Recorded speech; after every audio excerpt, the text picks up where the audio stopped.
मैं डॉक्टर रियाज सर एक बार फिर आपके सामने उपस्थित हूँ अपना अगला वीडियो लेक्चर लेकर। अभी सुबह के 5:30 बजे हैं। इस समय वीडियो बनाने का एक प्रमुख कारण है कि वीडियो में विद्यार्थियों को अतिरिक्त आवाजें भी आती है, तो उन अतिरिक्त आवाजें से बचने के लिए या कम से कम अतिरिक्त आवाजें आए, इसलिए मैं इस समय उठकर ये वीडियो बना रहा हूँ। मेरा प्रयास रहा है कि मैं जितना अपनी ओर से बेहतर दे सकूं उतनी मैं कोशिश करूंगा। जैसा कि आप जानते हैं, हम रतलाम जैसे छोटे शहर से शिक्षा के क्षेत्र में एक YouTube के माध्यम से लॉकडाउन के कारण ये प्रयास कर रहे हैं, तो कोशिश करें आपकी कि जितने अधिकतम विद्यार्थियों के पास मेरे ये वीडियो लेक्चर पहुंचे उतना बेहतर होगा। आज हम कल के वीडियो पे थोड़ी सी चर्चा कर लें, क्योंकि कल जो गौतम बुद्ध के संबंध में हमने बात की थी उसमें एक छोटी सी भूल मुझसे हो गई थी। जैसे शाक्य गणराज्य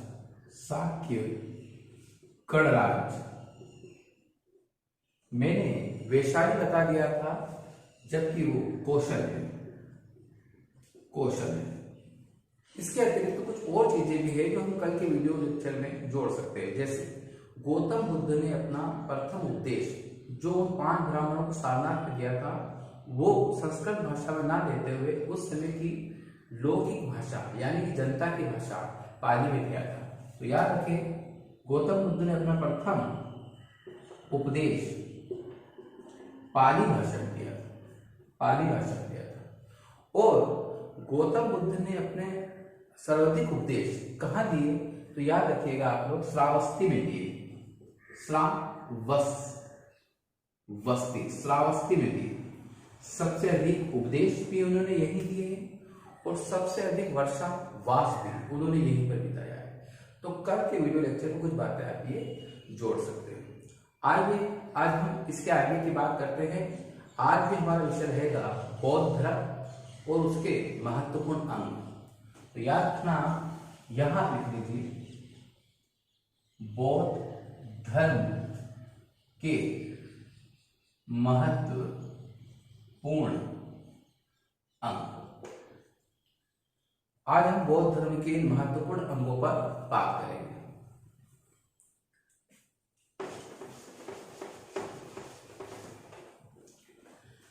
बौद्ध धर्म में कुछ महत्वपूर्ण चीजें हैं जो भारत के कई राज्यों की पीएससी परीक्षाओं में मेंस और प्री में लगातार पूछी जा रही है। यदि आपको मेरी बात पर विश्वास ना हो तो आप कृपया पुराने पेपर देखें और इन विषयों को भी पढ़ें, ताकि आपको समझ आ जाएगा कि यहाँ से बौद्ध धर्म के महत्वपूर्ण अंगों से कितनी बार परीक्षाओं में ये प्रश्न पूछे गए। तो ऐसा ही बौद्ध धर्म का एक महत्वपूर्ण अंग है बौद्ध संगतियां।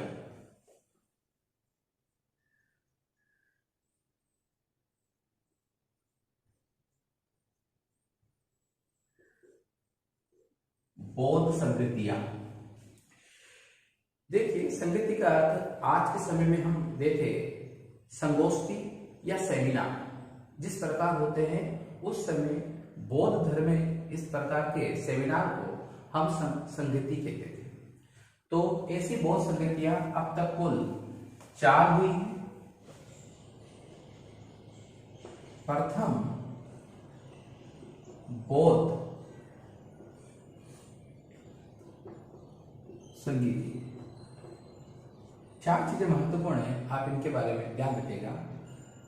एक, प्रथम बौद्ध संगति कब हुई? तो प्रथम बौद्ध संगति गौतम बुद्ध की मृत्यु के वर्ष यानी कि 483 बीसी में हुई। स्थान इसका जो था वह था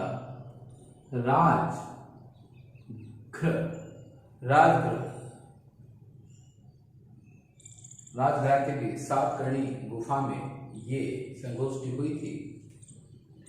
उसके बाद इसके संरक्षक थे अजात शत्रु, अजात शत्रु। व इसके अध्यक्ष थे महाकश्यप।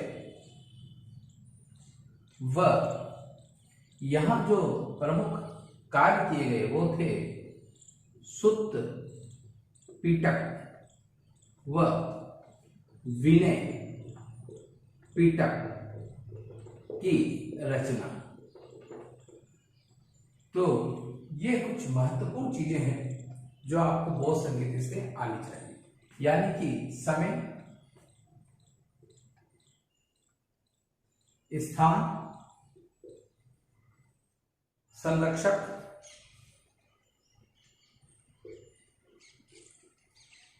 और अध्यक्ष, और ये है काल। तो ये 5 चीजें आपको आनी चाहिए किसी भी बौद्ध संगीत से। अब हम देखते हैं द्वितीय बौद्ध। इसका समय लगभग प्रथम बौद्ध संगीति के 100 वर्ष बाद यानी 383 बीसी में होता है। स्थान वैशाली व इसके संरक्षक कालाशोक होते हैं। वह इसके अध्यक्ष सार्वकामी होते हैं। वह इसमें जो महत्वपूर्ण कार्य होता है वो होता है बौद्ध धर्म पहली बार 2 विचारों में, यानी कि परिवर्तनवादी व अपरिवर्तनवादी में बढ़ जाता है। जैसे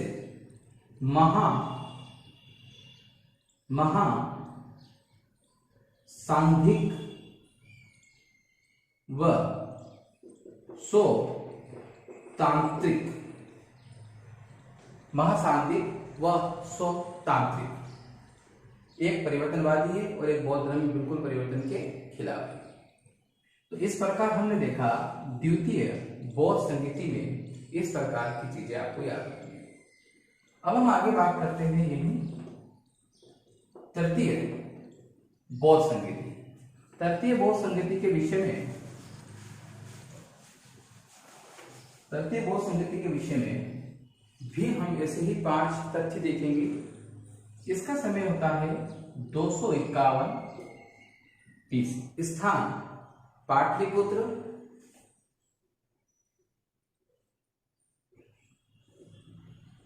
जिसे आज आप वर्तमान में पटना के नाम से जानते हैं, और इसका नाम पटना शेरशाह सूरी ने रखा। इसके अध्यक्ष थे, पहले संरक्षक देख लेते हैं हम लोग, अशोक। मौर्य साम्राज्य के एक महत्वपूर्ण या महान शासक सम्राट अशोक के संरक्षक में ये तीसरी बौद्ध संगीति हुई थी। और इसके अध्यक्ष थे मोगली तिस्य पुत्र, जो अशोक के गुरुद्र हैं। और इसमें जो कार्य हुआ है वह है अभिधम्ब पीटक की रचना।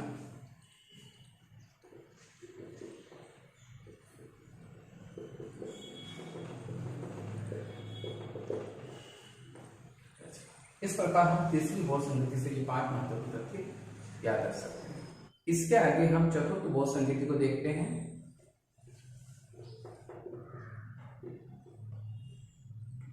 इसका समय होता है ईसा की प्रथम शताब्दी यानी कि फर्स्ट एडी। और स्थान कुंडलवन जम्मू कश्मीर। और संरक्षक कनिष्क, कुषाण वंश का महान शासक कनिष्क। और इसके अध्यक्ष होते हैं वसुमित्र व उपाध्यक्ष होते हैं अश्वघोष। चतुर्थ बौद्ध संगीति में अध्यक्ष के साथ उपाध्यक्ष भी होते हैं। और यहाँ पर जो महत्वपूर्ण कार्य हुआ था वो था हीनयान और महायान धाराओं में बौद्ध धर्म का विभाजित हो जाना। तो ये थी बौद्ध धर्म की चारों संगीतियां या सेमिनार या आप संगोष्ठी जो भी समझिए। आगे हम और बौद्ध धर्म के दूसरे अंग पर बात करते हैं। तो इस प्रकार हमने बौद्ध संगतियों को समझा। अब हम आगे बौद्ध धर्म के ऐसे एक और महत्वपूर्ण अंग बौद्ध साहित्य को समझने का प्रयास करेंगे। तो अगला अंग है बौद्ध साहित्य।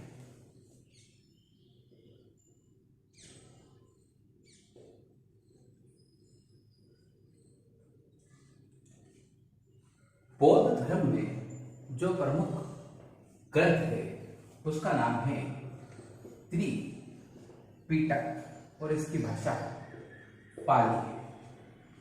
त्रिपिटक में 3 रचनाओं का संग्रह है। एक सुत्त पिटक,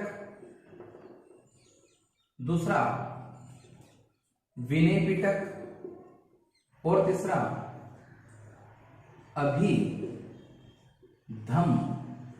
पिटक। तो त्रिपिटक में इन्हीं 3 ग्रंथों का संग्रह किया गया है और हम जान चुके हैं कि इनकी रचनाएं कब हुई। थोड़ा हम इन तीनों रचनाओं के विषय में कुछ सामान्य जानकारी देख लें। तो पहले हम बात करते हैं सुत्त पिटक। एक बात जान लें, सुत्त पिटक को बौद्ध धर्म का एनसाइक्लोपीडिया कहा जाता है। तो याद रखें, बौद्ध धर्म का एनसाइक्लोपीडिया कहा जाता है। सुत्त पिटक की रचना प्रथम बौद्ध संगीति यानी कि 483 बीसी में हुई थी।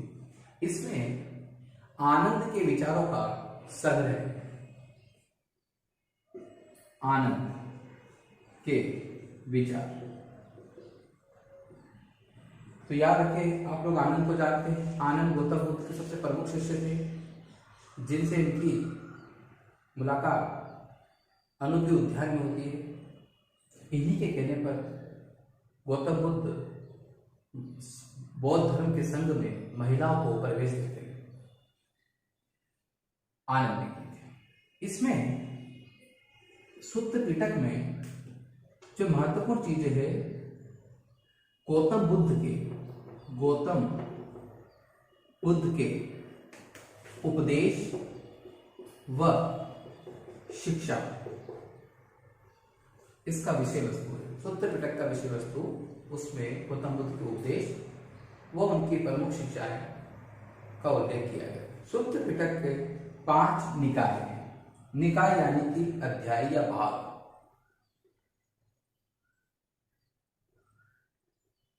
दीर्घ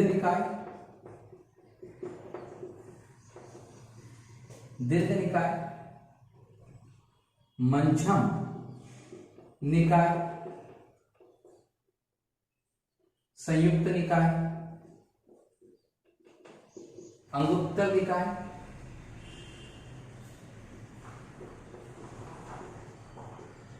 व खुद्दक निकाय। तो सुत्त पिटक में ये 5 भाग हैं। तो दीर्घ निकाय के अंतर्गत गौतम बुद्ध के लंबे उपदेशों का संग्रह किया गया है। मंझम निकाय में गौतम बुद्ध के छोटे उपदेशों को रखा। और संयुक्त निकाय जो सबसे महत्वपूर्ण है, संयुक्त निकाय जो सबसे महत्वपूर्ण है, इसमें बौद्ध धर्म के मध्यम मार्ग, अष्टांग मार्ग, 4 आर्य सत्य, धर्म चक्र प्रवर्तन और कार्य कारण सिद्धांत सभी की विस्तार से चर्चा इस संयुक्त निकाय में की गई। तो आप याद रखिएगा, एक बार और मैं दोहराता हूं। अष्टांग मार्ग, मध्यम मार्ग, 4 आर्य सत्य, धर्म चक्र प्रवर्तन और कार्य कारण सिद्धांत की चर्चा सुत्त पिटक के संयुक्त निकाय में की गई। इसके बाद अंगुत्तर निकाय में 16 महाजनपदों की चर्चा है। महाजनपद हमने देखा था, जो शाक्य गढ़वाल जहां गौतम बुद्ध का जन्म हुआ था वह कौशल महाजनपद के अंतर्गत था। और खुद्दक निकाय में गौतम बुद्ध की पूर्व जन्म की कथाएं यानी कि जातक कथाएं का उल्लेख है, जो 549 लगभग है। यानी कि जातक कथाओं में गौतम बुद्ध के पूर्व जन्म की कहानियों का उल्लेख किया गया है। इस प्रकार सुत्त पिटक के विषय में अगर आप प्रश्न आता है तो आप बेहतर तरीके से इसका उपयोग कर सकते हैं। अगला जो पिटक है उसके बारे में हम जानते हैं।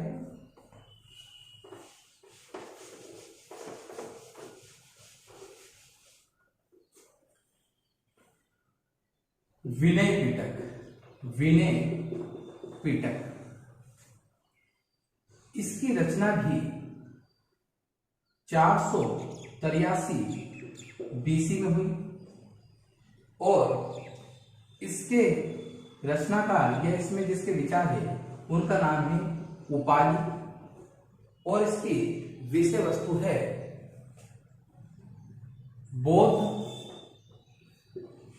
संघ के आचार नियम, यानी बौद्ध धर्म के जो आचार्य नियम है वो उल्लेख बताता है हमें विनय पिटक। परीक्षा में पूछा जा सकता है। और इसके जो भाग है वो इतने महत्वपूर्ण नहीं है, मगर आप ध्यान रखना इसके 4 भाग है। अब हम बात करते हैं अभिधम्म पिटक पर। अभिधम्म पिटक। अभिधम्म पिटक की रचना 251 बीसी यानी कि तीसरी बौद्ध संधि के बाद हुई। और इसमें किनके विचार या किनकी रचना है तो आपको याद रखना मोगली तिस्य पुत्र मोगली तिस्य जो तीसरी बौद्ध संगीति के अध्यक्ष भी थे। और इसकी विषय वस्तु है वो बौद्ध धर्म के दार्शनिक पक्ष की चर्चा करता है। बौद्ध धर्म के दार्शनिक पक्ष की चर्चा। और इसके 7 भाग हैं, यानी कि अभिधम्म पिटक के 7 अध्याय हैं। तो इस प्रकार हमने बौद्ध साहित्य को एक संक्षिप्त दृष्टि में समझने का प्रयास किया है। आगे ऑफलाइन क्लासेस में मैं और अधिक डाटा के साथ इनको समझाने का प्रयास करूंगा, क्योंकि वीडियो लेक्चर में समय की एक बाध्यता होती है। अधिक लंबा वीडियो बच्चे पसंद नहीं करते हैं। ठीक है, इन्हीं बातों के साथ अब हम बौद्ध धर्म के अगले अंग पर बात करते हैं।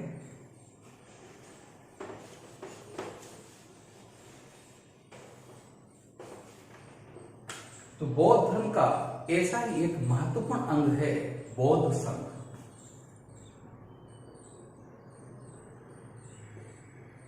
ध्यान रखिएगा, बौद्ध संघ में यदि किसी को सम्मिलित होना था तो उसको अपना गृहस्थ जीवन त्यागना पड़ता था, जबकि गौतम बुद्ध का उपासक व उपासिका आप गृहस्थ जीवन में रहकर भी बन सकते थे।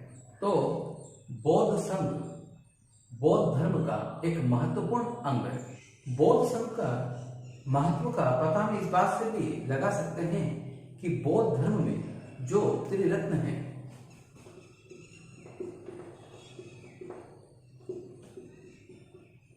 बुद्ध, संघ व धम्म,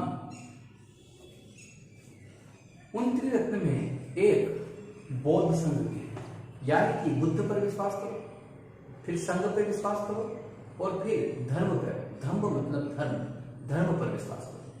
तो इस प्रकार हम बौद्ध संघ को समझने का प्रयास करते हैं। मान लीजिए यह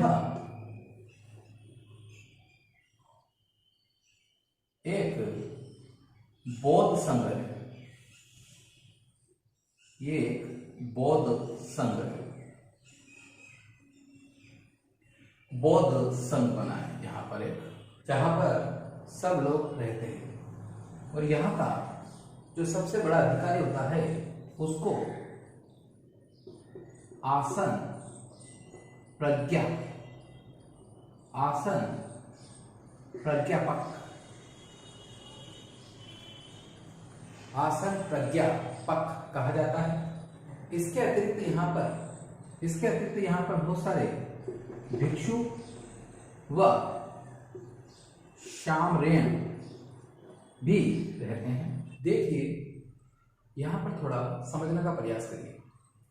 बौद्ध धर्म में तो कोई भी व्यक्ति सम्मिलित हो सकता था और वह गौतम बुद्ध का उपासक या उपासिका बन सकता था, परंतु बौद्ध संघ में सम्मिलित होने के लिए कुछ महत्वपूर्ण नियम व अर्हताएं आवश्यक होती थी। वो नियम व आवश्यकताएं क्या है, आप यहां पर समझने का प्रयास करिए। एक, बौद्ध संघ में कौन लोग प्रवेश नहीं ले सकते थे? प्रवेश नहीं ले सकते थे। एक, सैनिक, दूसरा वृद्ध, तीसरा चोर, चौथा अपंग या विकलांग, पांचवा ऋणी,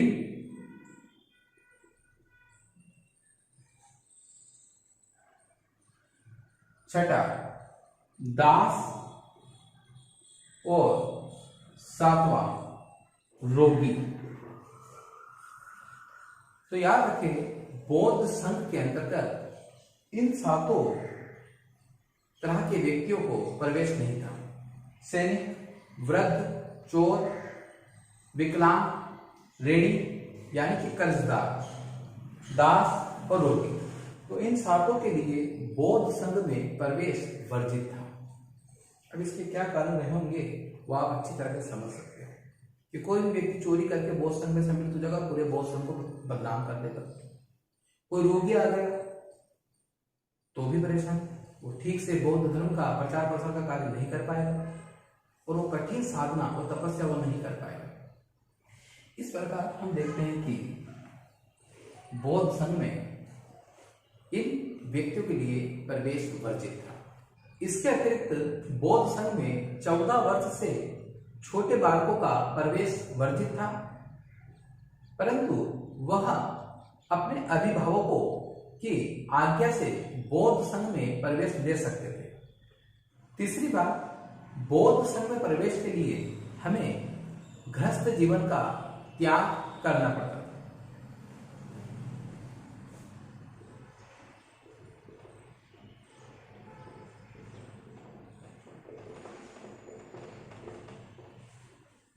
और जो व्यक्ति गृहस्थ जीवन का त्याग करता उसे प्रव्रज्जा कहा जाता था। और ये प्रव्रज्जा जब बौद्ध संघ में प्रवेश के लिए जाता तो इसको उपसंपदा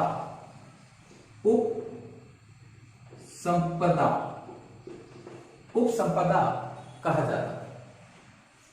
और बौद्ध धर्म में प्रवेश लेने के बाद ही यह उपसंपदा सामरेण कहलाता। और 10 वर्ष इस सामरेण को किसी बौद्ध भिक्षु के अंदर या अंडर रहकर अपने कार्य करने पड़ते थे और 10 वर्ष के बाद यह बौद्ध भिक्षु बन जाता। तो इतनी कठिन या इतनी मुश्किल कंडीशन बौद्ध संघ में प्रवेश लेने के लिए। बौद्ध संघ का पूर्ण कार्य लोकतांत्रिक था। तो आज के वीडियो लेक्चर में बस यही तक। आज हमने बौद्ध धर्म के महत्वपूर्ण अंग संघ, साहित्य और संगीति पर चर्चा की है। ऐसे ही महत्वपूर्ण विषयों पर हम और आगे भी वीडियो लेक्चर बनाते रहेंगे। आपका प्रयास रहना चाहिए कि इनको अधिक से अधिक लोगों तक पहुंचाएं व वीडियो को पूरा देखें। इसी के साथ मैं अब आगे चाहूँगा। धन्यवाद।